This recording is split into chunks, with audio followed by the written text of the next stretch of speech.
Hello friends, let us now learn some one-liners about glycogen storage disease. What is the most common glycogen storage disease in adults and adolescents? In adults and adolescents, most common glycogen storage disease is type 5.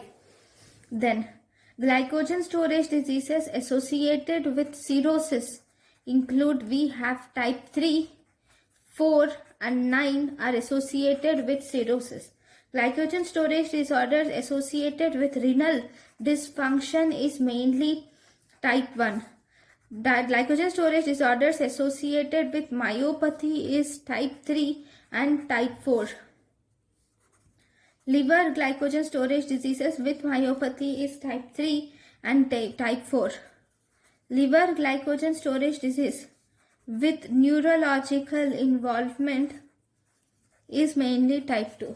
So these are the different types of different one-liners which were asked previously in glycogen storage disorders. So thank you guys for watching my lecture. Thank you.